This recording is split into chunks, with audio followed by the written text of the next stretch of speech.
Hi everyone, welcome back to my channel Brush and Palette and I'm Ekta and I hope you are doing really well। तो आज की video में मैं आप लोग के साथ फिर से शेयर करने वाली हूँ अपने रिव्यू को on a Pakistani TV drama जो है जिंदगी गुलजार है। और इस शो की जो रिकमेंडेशन है वो काफ़ी लोगों ने मुझे दी थी कि मुझे इसके ऊपर रिव्यू वीडियो बनाना चाहिए और काफ़ी लोगों ने मुझे रिमाइंडर्स भी भेजे हैं कि आप इस शो का जो रिव्यू है वो कब डालोगे। तो हियर आई एम और आई नो कि ये जो वीडियो है, ये जो रिव्यू वीडियो है, ये डालने में काफ़ी डिले हो चुका है, but I am really sorry for that क्योंकि मैंने पहले भी एक इससे पहले वीडियो रिकॉर्ड किया था लेकिन वो अच्छे से नहीं आ पाया। सो इसलिए मुझे फिर से इसको री रिकॉर्ड करना पड़ा एंड हियर आई एम। और आई होप कि आपको मेरा ये रिव्यू वीडियो अच्छा लगेगा ऑन दिस शो ऑल्सो। और अगर आपको मेरा ये वीडियो अच्छा लगे then please like this video, share this video and subscribe to my channel. और मैं यूजुअली अपने चैनल के ऊपर beauty related, skin care, hair care related videos को लेकर के आती हूँ। तो अगर आपको उस तरीके का कंटेंट भी अच्छा लगता है तभी भी आप मेरे चैनल को सब्सक्राइब कर सकते हैं। सो yeah guys, without wasting any more time, let's start this video.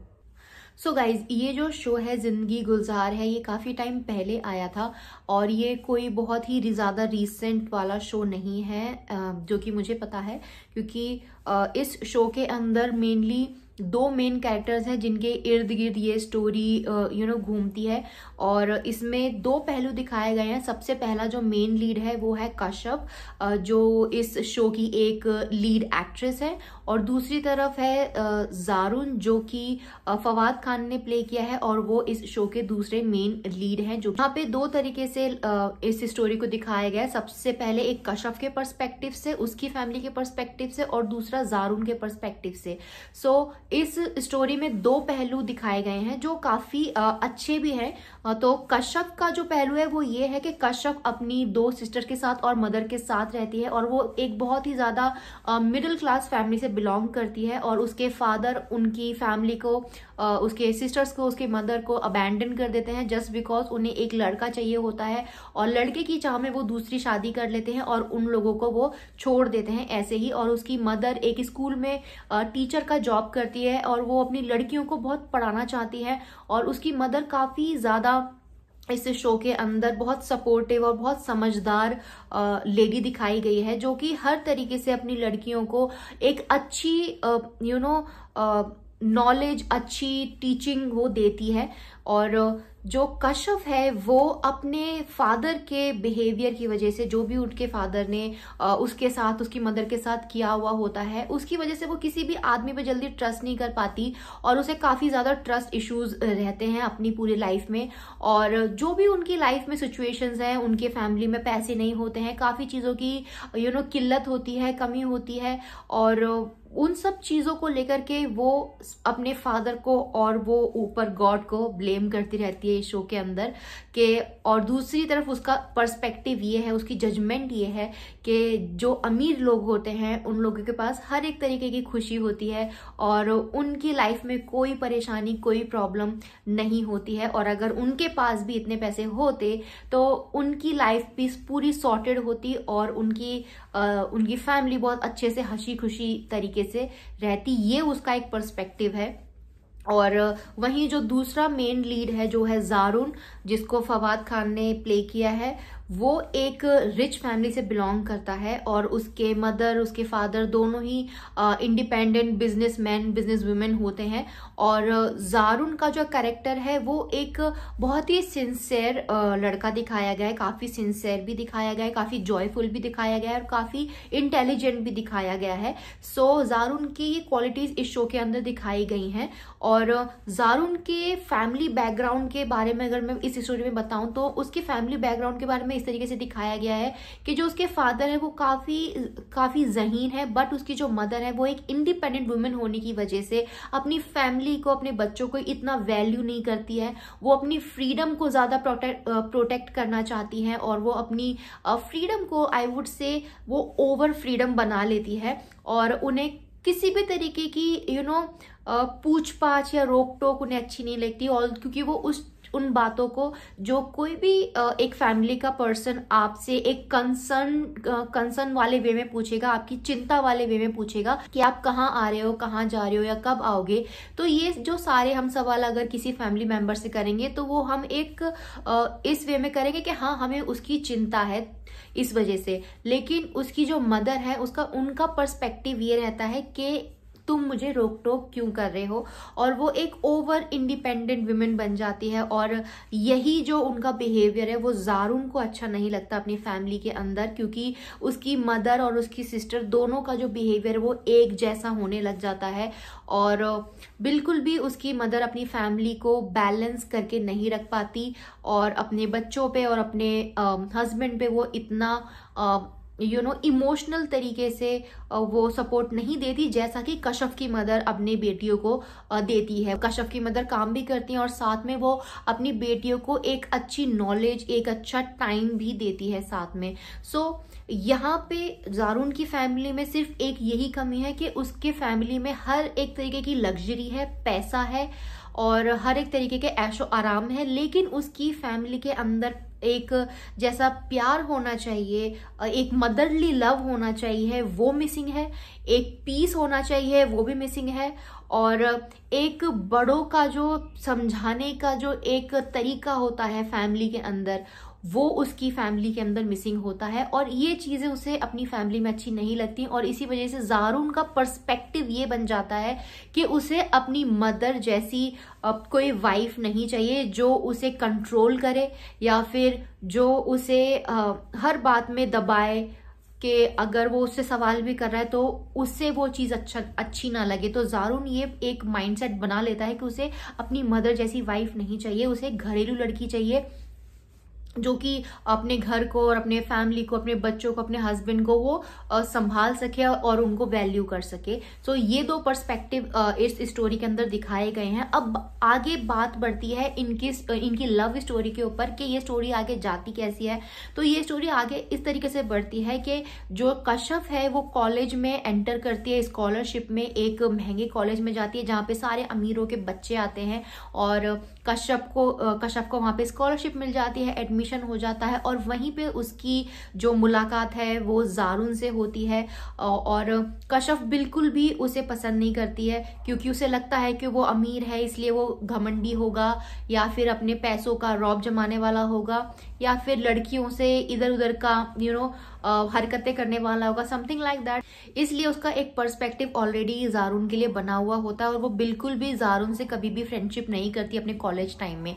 सो आगे जब ये स्टोरी बढ़ती है तो जब इन लोगों का कॉलेज खत्म हो जाता है और वापस से फिर कश्यप और जारून दोनों एक गवर्नमेंट जॉब में लग जाते हैं और एक अच्छी पोस्ट पे दोनों लग जाते हैं, और वहां पे फिर से इनकी मुलाकात होती है। सो जारून ये देखता है कि अब कश्यप एक अच्छे लेवल पे चली गई है और एक इंडिपेंडेंट वुमेन हो गई है, और उसे एक सरकारी एक अच्छी गवर्नमेंट जॉब लगी हुई है, और उसके पास अब हर एक चीज है उसके पास। लेकिन फिर भी वो लड़की जैसी पहले थी कॉलेज टाइम में बिल्कुल वैसी ही वो अभी भी रहती है, वही सिंप्लिसिटी और वही जारून के साथ उसकी दूरी बनाए रहना, ये सारी चीजें।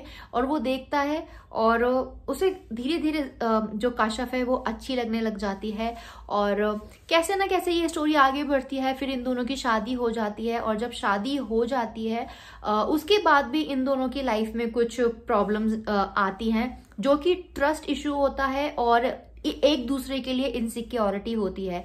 और वो इनसिक्योरिटी और वो ट्रस्ट इशू इस तरीके से सामने आता है कि जब कश्यप और जारून की शादी हो जाती है और उसके बाद कश्यप को पता चलता है कि जारून की पहले एक मंगनी हुई है, और वो उसने कभी उसके बारे में बताया नहीं, और वो आज भी उस लड़की के साथ टच में है जो कि उसकी कॉलेज फ्रेंड थी।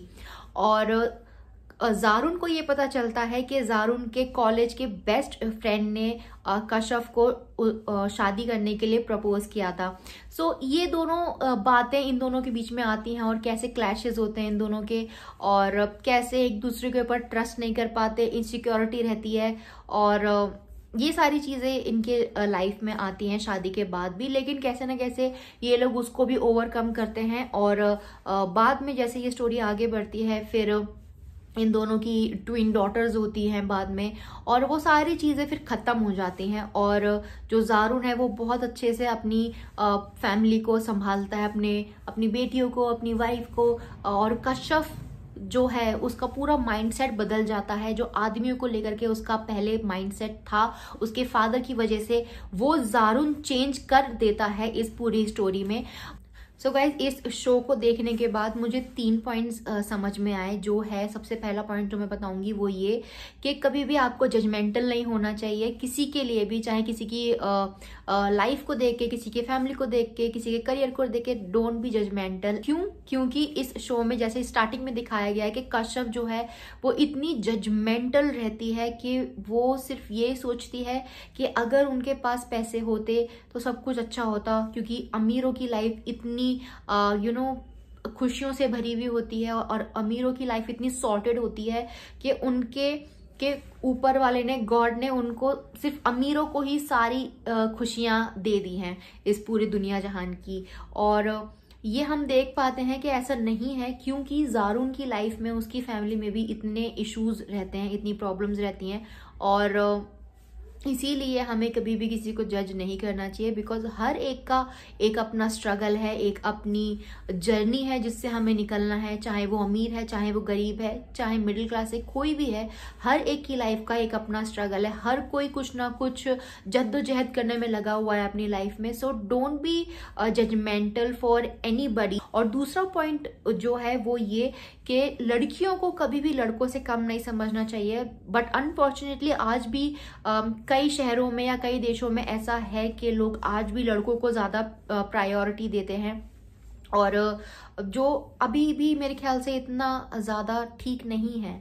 और लड़कियों को बिल्कुल भी लड़कों से कम नहीं समझना चाहिए, बिकॉज इस शो के अंदर यही दिखाया गया है कि जो कश्यप के फादर होते हैं वो अपनी लड़कियां होने की वजह से छोड़ देते हैं उनको, और वो दूसरी शादी कर लेते हैं और उससे उनको एक बेटा होता है। जस्ट बिकॉज उनका एक बेटा नहीं होता, वो अपने तीनों बेटियों को और अपनी वाइफ को छोड़ के दूसरी शादी कर लेते हैं।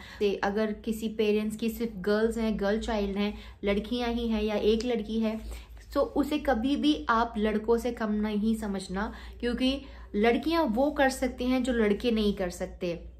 और लड़कियां इतनी आपकी केयर कर सकती हैं, इतना आपको प्यार कर सकती हैं जो लड़के कभी भी नहीं कर सकते। वो नेचुरली आई थिंक लड़कियों के अंदर होता भी है, जो ऊपर से आता है लड़कियों के अंदर। और इस शो के अंदर वही दिखाया गया कि कैसे कश्यप अपने फादर का जो एक माइंड सेट होता है वो कैसे चेंज कर देती है, अपनी मेहनत से आगे बढ़ती है और अपनी फैमिली को आगे ले जाती है, और अच्छे से पढ़ लिख के वो एक गवर्नमेंट ऑफिसर बन जाती है। उसके पास वो सारी चीजें आ जाती हैं जो उन्हें चाहिए होती हैं, तो उसको रिस्पेक्ट भी मिलती है, उसके पास पैसे भी आ जाते हैं, उसके पास एक अच्छा ओहदा भी आ जाता है। सो इस वजह से वो अपने फादर का एक माइंडसेट जो है वो चेंज कर देती है इस स्टोरी के अंदर, इस शो के अंदर, जो कि मुझे अगेन काफी अच्छा लगा। और जो तीसरा पॉइंट जो मैंने ऑब्जर्व किया वो ज़ारून की मदर के कैरेक्टर से मैंने ऑब्जर्व किया, वो ये है कि आजकल के टाइम में काफी सारी लड़कियां इंडिपेंडेंट हैं, और वो अच्छी बात भी है कि अगर आप इंडिपेंडेंट है और अगर आप फाइनेंशियली भी अपने फैमिली को सपोर्ट कर रहे हैं और अपने आप को भी सपोर्ट कर रहे हैं, तो वो भी एक अच्छी बात है। और ऐसा नहीं होना चाहिए कि अगर आप इंडिपेंडेंट है तो आप अपनी इंडिपेंडेंट को, अपने करियर को, अपनी फैमिली के ऊपर रख दें। और अगर आपके पास एक फैमिली भी है और अगर आपके पास आपका करियर भी है, तो आपको दोनों को बैलेंस करके रखना है, आपको दोनों को बैलेंस करके चलना है। कभी भी अपने अंदर ओवर इंडिपेंडेंस मत आने देना, क्योंकि वो जब आ जाता है तो प्राइड आ जाएगा आपके अंदर लोगों के लिए क्वेश्चंस आ जाएंगे। अगर कोई फैमिली का मेंबर आपसे आपकी चिंता में कुछ पूछ रहा है कि क्या आप कब आओगे, आप कहाँ जा रहे हो, आप कितने बजे तक आओगे, तो ये सारी बातें उसकी एक चिंता के पर्सपेक्टिव से हैं, आपको रोकने टोकने के पर्सपेक्टिव से नहीं है, आपकी फ्रीडम को बंद करने के पर्सपेक्टिव से नहीं है। तो इसलिए अगर आप इंडिपेंडेंट वुमेन हैं तो अपनी इंडिपेंडेंस को एक लिमिट तक इंडिपेंडेंट बना के रखें, उसके ऊपर मतलब उसमें इनसिक्योर होने की जरूरत नहीं है। और इस स्टोरी में यही समझ में आता है, क्योंकि एंड में जारून की जो मदर है वो भी अपने किए पे वो पछताती है, जो भी वो अपनी फैमिली के साथ इतना अटेंशन नहीं दे पाती है, अपने हस्बैंड को, अपने बच्चों को इतना संभाल नहीं पाती है इमोशनली, और उस तरीके से सपोर्ट नहीं दे पाती जैसी कश्यप की मदर अपने बच्चों को सपोर्ट देती है। और इस वजह से वो बाद में काफ़ी पछताती है अपने किए पे। तो यही तीसरा पॉइंट है कि अगर आप इंडिपेंडेंट वुमेन है, सो कभी भी अपने करियर के ऊपर कभी भी अपनी करियर को अपनी फैमिली के ऊपर मत रखना, और हमेशा अपनी फैमिली को आप अपना सपोर्ट देना, अपना टाइम देना, और कभी भी अपनी फैमिली से इनसिक्योर होने की आपको ज़रूरत नहीं है। ये पॉइंट मैंने इस स्टोरी में सीखा है और वो मुझे काफ़ी अच्छा लगा। सो ये जो सारे 3 पॉइंट्स मैंने ऑब्जर्व किए हैं इस स्टोरी से, इस शो से, वो मुझे काफ़ी सही लगे, क्योंकि एक्चुअल में ये सारी प्रॉब्लम, ये सारे इश्यूज नॉर्मल फैमिलीज के अंदर होते हैं। कुछ भी इसमें ऐसा बनावटी नहीं है, क्योंकि ये काफ़ी जनरल बातें हैं, काफ़ी लॉजिकल बातें हैं जो आम तौर पे लोगों की लाइफ में होती हैं, लोग फेस करते हैं। सो ये मुझे काफ़ी अच्छा लगता है पाकिस्तानी शोज़ के ऊपर कि कुछ भी ड्रामेटिक नहीं बनाते, कुछ भी ओवर ड्रामेटिक नहीं होता है इन शोज़ में। हर एक चीज़ काफ़ी रिलेटेबल होती है आम जिंदगी से, और अपने आसपास जो भी है उनसे काफ़ी रिलेटेबल होती है। बस यही मुझे चीजें काफी अच्छी लगती हैं इन शोज के अंदर। सो yeah guys, this is my observation and this is my review on this show जिंदगी गुलजार है, and I really like this show. और मुझे स्टोरी भी काफी अच्छी लगी, और हर एक का कैरेक्टर भी काफी अच्छा है। पर जो मेरे पर्सनल फेवरेट कैरेक्टर है वो है कश्यप की मदर और कश्यप की सिस्टर, जो उसको काफी सपोर्ट करते हैं, और काफी बहुत ही ज्यादा इंटेलिजेंट ये कैरेक्टर्स हैं, और बहुत मुझे तो ये देखने में काफी अच्छे लगे। सो या गाइज, अगर आपने अभी तक पाकिस्तानी ड्रामास नहीं देखे हैं, then please go and watch this show also. अगर आपको कुछ भी ओवर ड्रामेटिक चीजें अच्छी नहीं लगती और आपको चाहिए कि आप कुछ ओरिजिनल देखो, तो आप डेफिनेटली इस शो को देख सकते हो, जो कि यूट्यूब पे अपलोड हो चुका है completely. And yeah, thanks guys for recommending this show to me, and yeah, I will see you in my next video, and I hope you all like this video of mine. Till then, take care and bye bye.